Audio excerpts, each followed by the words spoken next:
আসসালামু আলাইকুম। আমি আবু তালহা ফ্রম UniqueBid। আপনারা যারা এই মুহূর্তে এই ভিডিওটি দেখতেছেন, আমি মনে করি আপনাদের মধ্যে বেশিরভাগ মানুষই ডাক্তার, এবং আপনারা যখন রোগী দেখেন, রোগীকে প্রয়োজনীয় ওষুধগুলো লিখে দেওয়ার জন্য একটি প্রেসক্রিপশন ইউজ করে থাকেন। আজকের এই ভিডিওতে আমি আপনাদের সাথে প্রেসক্রিপশনের পিক্সেলল্যাবের একটি PLP ফাইল শেয়ার করব, যে ফাইলটা ইউজ করে আপনারা খুব সহজেই প্রেসক্রিপশন তৈরি করতে পারেন, এবং প্রেসক্রিপশনটা আপনারা কিন্তু প্রিন্ট করে পরবর্তীতে আপনাদের রোগীর যেই ওষুধগুলো রয়েছে সেগুলো লিখে দিতে পারেন প্রেসক্রিপশনের মধ্যে। তো যারা ডাক্তার রয়েছেন তাদের জন্য এই প্রেসক্রিপশন PLP ফাইলটি অনেক হেল্পফুল হবে। তো কিভাবে প্রেসক্রিপশন ফাইলটা এডিট করবেন, কিভাবে তৈরি করবেন, সম্পূর্ণ প্রসেস এই ভিডিওতে আমি আপনাদেরকে জানানোর চেষ্টা করব। তো আর দেরি না করে চলুন ভিডিওটি শুরু করা যাক।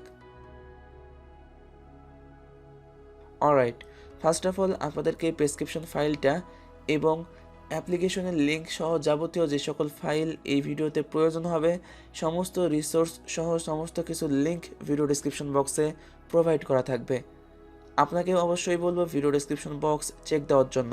তো প্রথমে আপনাদেরকে Pixellab নামক একটি অ্যাপ্লিকেশন আপনাদের মোবাইলে ইনস্টল করতে হবে। অ্যাপসটি আমরা ওপেন করব। আর আরেকটি বিষয়, সেটা হচ্ছে Pixellab'ের যে কোনো ভার্সন অ্যাপসের মাধ্যমে কিন্তু আপনারা কাজটি সম্পন্ন করতে পারেন। ফার্স্ট অফ অল আপনাদেরকে PLP ফাইলটা ডাউনলোড করার পরে ওপেন করতে হবে অ্যাপ্লিকেশনের মধ্যে। ওপেন করার জন্য 3 ডট অপশনে ক্লিক করে ওপেন ডট PLP ফাইল এখানে ক্লিক করবেন। এখান থেকে আপনাকে .plp এখানে ক্লিক করতে হবে। এরপরে কাঙ্ক্ষিত ফোল্ডারে গিয়ে আপনার কাঙ্ক্ষিত PLP ফাইলটা সিলেক্ট করে নিতে হবে। যেহেতু আপনারা ভিডিও ডেসক্রিপশনের বক্সের লিঙ্ক থেকে PLP ফাইলটা ডাউনলোড করবেন, তাই ডাউনলোড করার পরে আপনাদের মোবাইলে ডাউনলোড ফোল্ডারে সেই PLP ফাইলটা পেয়ে যাবেন। PLP ফাইলের নাম হচ্ছে prescription design by UBB। PLP ফাইলের উপরে ক্লিক করার পরে এখান থেকে আপনাকে ওপেন অ্যান্ড অ্যাড এই অপশনটাতে ক্লিক করতে হবে, দেন ওকে। অলরাইট, এরপর আপনারা প্রেসক্রিপশনের এমন একটি ইন্টারফেস দেখতে পারবেন, যেটা আপনারা ভিডিওর থাম্বনেইলে দেখতে পেয়েছেন এবং ভিডিওটির প্রথম অংশেই দেখতে পেয়েছেন। তো এইখানে PLP ফাইলটার সমস্ত কিছু কিন্তু আপনারা কাস্টমাইজ করতে পারবেন। এই PLP ফাইলের সাইজ A4 সাইজ। আপনারা যারা প্রিন্ট করবেন তারা যে কোনো সাইজে প্রিন্ট করতে পারবেন। আপনারা জাস্ট যেখান থেকে প্রিন্ট করবেন সেখানে গিয়ে আপনি যে সাইজে প্রিন্ট করতে চাচ্ছেন সেই সাইজটা বলে দেবেন। আর এখানে আমি যে PLP ফাইলটা তৈরি করেছি এটা A4 সাইজে তৈরি করা হয়েছে। এখন আসা যাক কীভাবে আপনারা এখানে যে টেক্সট, শেপ এবং লেখাগুলো, PNGগুলো অ্যাড করা হয়েছে এগুলো কীভাবে কাস্টমাইজ করবেন। এগুলো কাস্টমাইজ করার জন্য এখান থেকে আপনাকে লেয়ার মেনুতে ক্লিক করতে হবে এবং এখানে দেখতে পাচ্ছেন সমস্ত লেয়ারগুলো লক করে দেওয়া হয়েছে। আপনারা যে লেয়ারটা কাস্টমাইজ করতে চাচ্ছেন এবং যে টেক্সট পরিবর্তন করতে চাচ্ছেন সেই লেয়ারটা আপনাকে জাস্ট আনলক করে নিতে হবে। আনলক করার পরে আপনারা কিন্তু সেটা কাস্টমাইজ করতে পারবেন।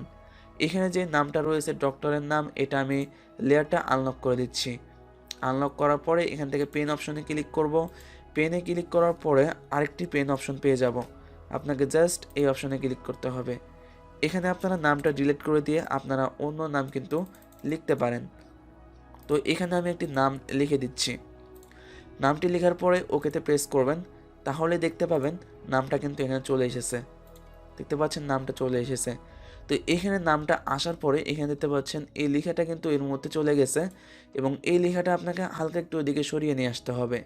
তার জন্য এখান থেকে লেয়ারে ক্লিক করবেন এবং এখানে যে দেখতে পাচ্ছেন লেয়ারটা রয়েছে আনলক করে নেবেন। জাস্ট এই লেয়ারটা ধরে আপনারা এভাবে এইদিকে নিয়ে আসবেন। দেখতে পাচ্ছেন কাজটা কিন্তু সম্পূর্ণ হয়ে গেছে। তাছাড়াও আপনারা এখানে যে টেক্সটগুলো রয়েছে এখানে ডাবল ক্লিক করলে কিন্তু আপনারা এগুলো কাস্টমাইজ করতে পারবেন। তো এইভাবে কিন্তু এখানে যে সকল টেক্সটগুলো রয়েছে এই প্রসেসটা অবলম্বন করে সমস্ত টেক্সট পরিবর্তন করতে পারেন।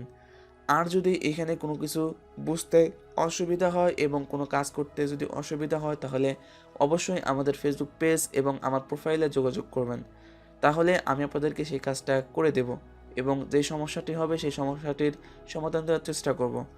আমি মনে করি এই প্রেসক্রিপশন ফাইলটা আপনাদের অনেক কাজে আসবে এবং অনেক হেল্পফুল হবে।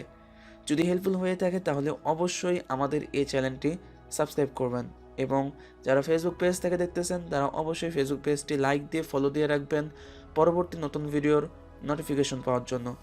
সবাই ভালো থাকুন, সুস্থ থাকুন, আল্লাহ হাফেজ।